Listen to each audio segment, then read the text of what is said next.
So let's bring Turron Davenport into the conversation. USA Today, Eagles Wire, I'm sure, has plenty to add on the wide receiver conversation, along with another Eagles loss last night. And Turron, we'll come right out and ask you from the get-go, what did you think of Doug Pederson's play calling and game plan last night? They came out, looked like they had something going. DGB catching the ball up and down the field, couple handoffs to Wendell.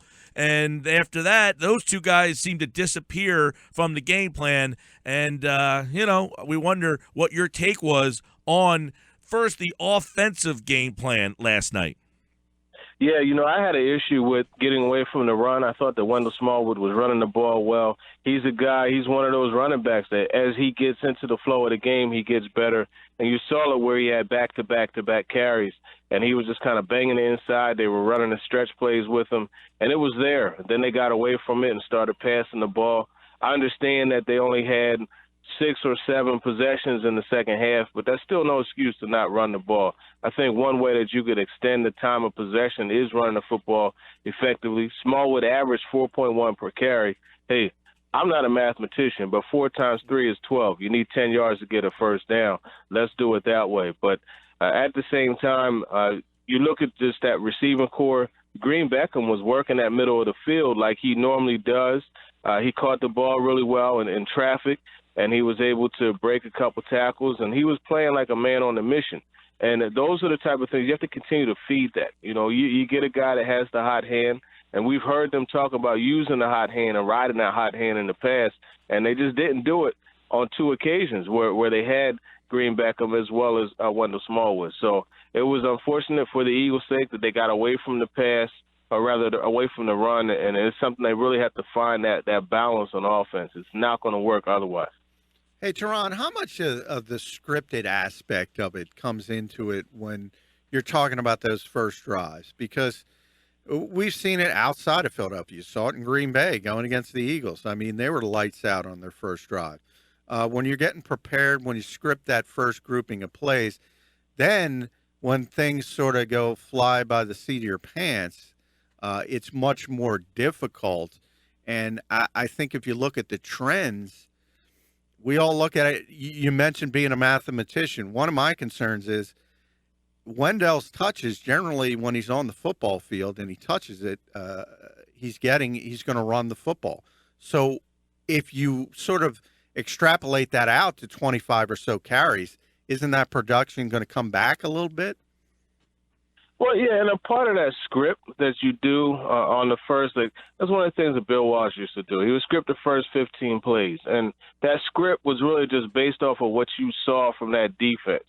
So in your film study leading up to the game, so you would script different plays to see how they will work, to fill out the defense, see how they're going to react to it, and then you adjust accordingly. And you'll say, okay, well, you know what? When they were in this defense, we ran this play and it worked effectively. This is how they reacted. So let's go back to it. That's really the whole purpose of a script. So really, once you get through the script, it should all be downhill from there because you know what's going to work for you and what's not going to work for you on that day. That being said, that drive, there was no excuse for them not to go back to the slant routes. You have Demarius Randall, who I think is a very solid corner, but he has the size mismatch against Dorial Green Beckham. DGB was able to get inside of him on the slant route and, make those catches, and those are things you had to go back to. Now, obviously, there's this thing called adjustments, and teams, defenses will do that. Then you just adjust to the adjustment. It's an ongoing game of checkers. It's not chess because this isn't a hard game. It's checkers, and you just, react to each of their actions. And I personally I think that it's very important for an offense to dictate to the opposing team what they want to do. You look at what the Packers did. They told them, listen, we're going to stretch the field horizontally. We're going to bring a receiver in and put him at running back, and we're going to make you dedicate a safety or one of your other defensive backs to him, and we're going to run him on quick outs and screens, and we're going to use our guy in Randall Cobb, a very shifty guy. We're going to run screens with him. And then as soon as you start pressing and trying to, jam our guys at the line of scrimmage and not let them get a release, we're going to rely on our guys, a.k.a. Devontae Adams, to win at the line of scrimmage, and we're going to throw the ball downfield, which is what you saw him do for the touchdown, as well as that 50-yard completion, in which that was a textbook play. Any young receivers out there, you need to pop in this game and watch it, because Davante Adams really put on a show on how you play the receiver position. From tracking the football to winning at the line of scrimmage, he completely turned Nolan Carroll around on one of his routes, all the way to, making a move at the top of your route on the slant and opening up space just by running an effective route. He made that move outside and then broke to the inside, and that really just crippled McKelvin for his first touchdown. So that's really what they did. They dictated to the Eagles that, hey, look, we're going to drive the football down the field. And Malcolm Jenkins talked about that afterwards, where he was saying, normally a team doesn't dedicate themselves to a 12-play drive in which they're getting 4 and 5 yards per attempt and per down, and that's what they did, and it was frustrating. That's what he said. It was very frustrating to them. So, that's just a part of imposing your will on the team. Turron Davenport, I know a lot of weeks we talk about Wentz, and, I look at Green Bay's 3 wide receivers, and I'm not saying Philadelphia's are on par, but they had 19 catches between Adams, Nelson, and Cobb, 19 catches. The Eagles' top 3 targets had 11, with 6 going to Beckham, 4, not the Beckham that you wish they had, Green Beckham, Matthews, and Treggs had 11. And it seemed that Green Bay, the difference was, found something that worked and just kept going. 8 catches for Nelson, 6 for Cobb, 5 for Adams. They spread the ball around. The Eagles had somebody that worked, 6 for Green Beckham, and just decided to get away. Is that on Wentz? Is that the play calling?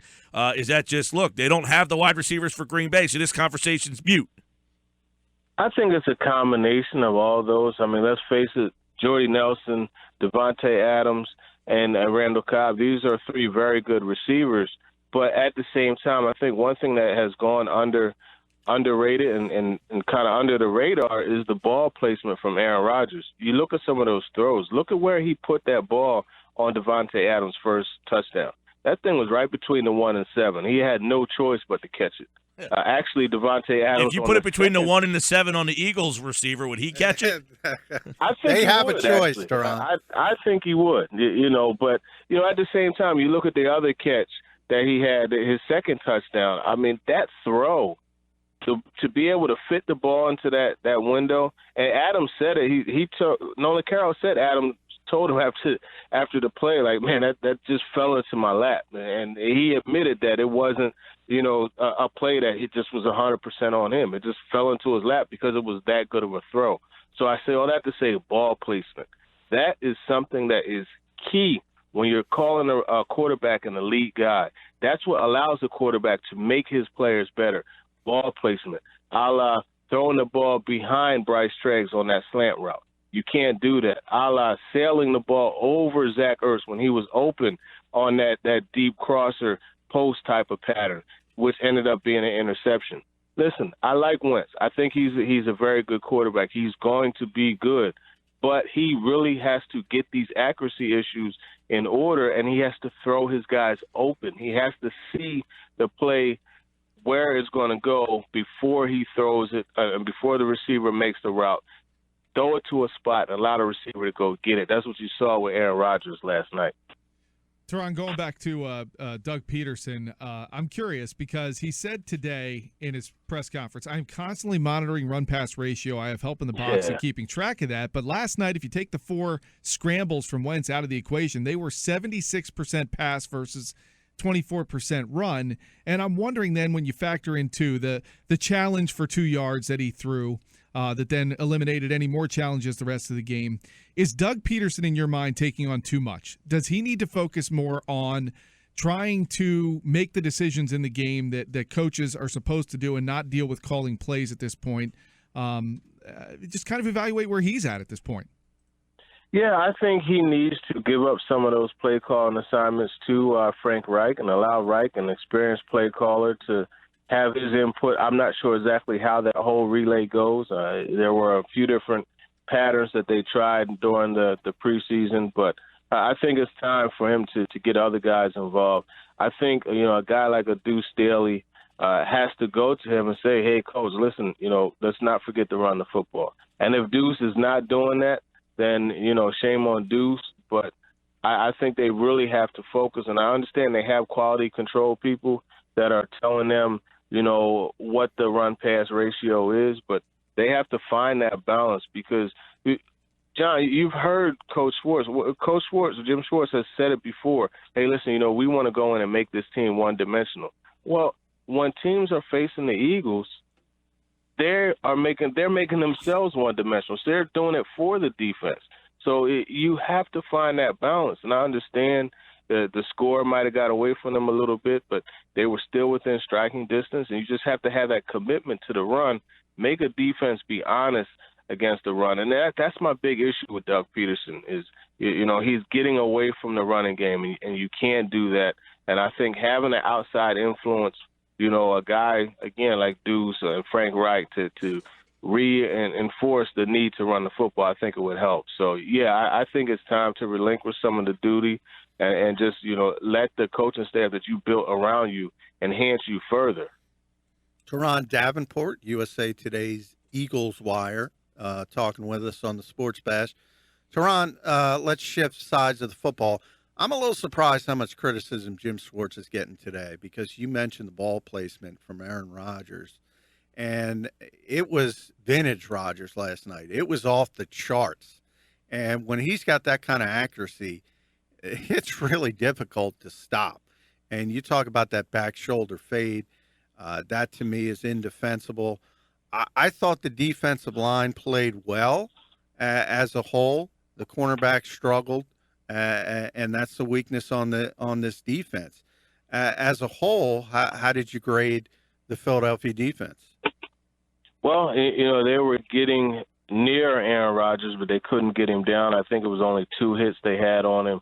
And it was tough because they were kind of pressed to the limit. And this is something else Malcolm talked about, just, them being in man defense, and then Rodgers was able to break the outside contain and scramble for first downs. And those always kill a defense. They hate those type of plays because here it is, they executed everything pretty well. So defensively, I think the cornerbacks are the serious liability.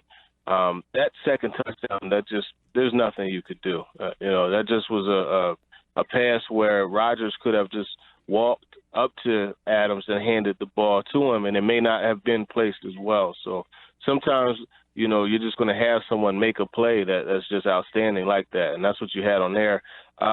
They struggled, though. I mean, even Jalen Mills struggled a bit with Jordy Nelson, later in the game, a couple first down catches. But it's just they have to get it together on the outside and play better defense. I mean, that's the bottom line. And there were some missed tackles that hurt them as well. Penalties, obviously, are an issue. And poor Fletcher Cox, he has to find a way to, get that Gumby-like flexibility to allow him to not, have contact with a quarterback. It's just when you get 300-plus pounds rolling that well in one direction, it's very difficult to have it just stop. And that's what he's running into. Yeah, that's something we haven't really even got into a little bit. It's a heck of a clothesline. Yes, it was. And Turron Davenport's with us here. Turron, they're 5-6. They've got 5 games left here. It's 3 within the division, 2 on the road against AFC teams. The path seems very narrow, and the message today from Doug seemed very down the road. Not that this season is still salvageable. It seemed that there's a plan and a process that does not have to do with winning football games this year. What'd you take from those type of comments from Doug today about what his message is moving forward here this season? Yeah, and I think even yesterday when he was speaking to that degree about how they're headed in the right direction, I think that's one of those things where now the shift is going from playing for the playoffs, which you have a chance, so you're still going to go out and compete.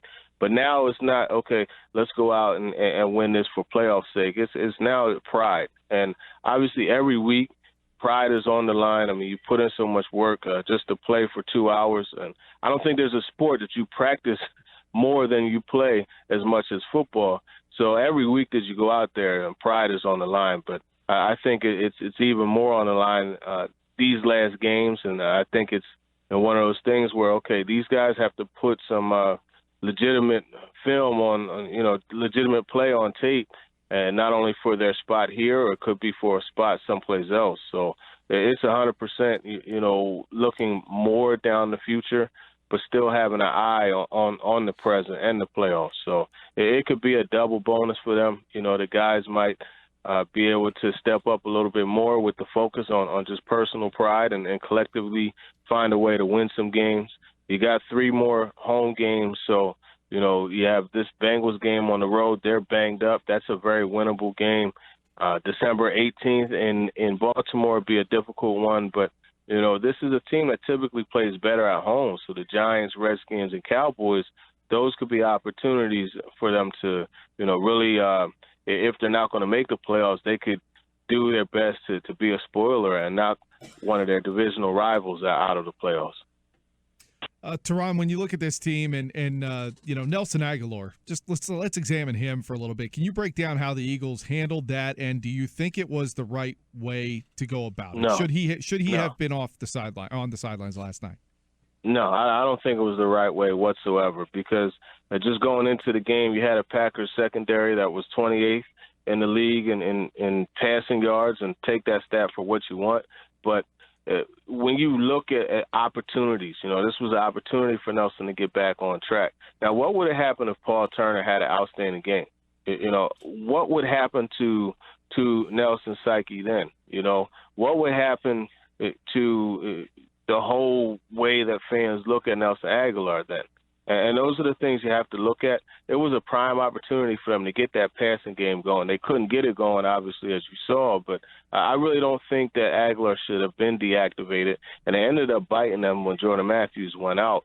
And I understand you want them to look at things from a different perspective, but when you completely deactivate a guy, it's hard watching this game. I mean, I haven't played football in 15 years, and I still at times get frustrated watching, and I could only imagine what Nelson was going through on the sideline, having been in the mix of his career. He's still at the launching point of his career, and to have to watch. I don't think that did anything for his psyche.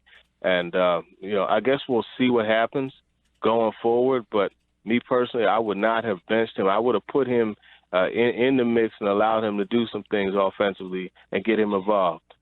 Turron, Davenport, USA Today. Eagles 5-6, and they take on the Cincinnati Bengals in Ohio next Sunday. The game's right here on 97.3 ESPN. Turron, enjoy that game. We'll talk to you then, pal. For sure. I appreciate it. You guys take it easy.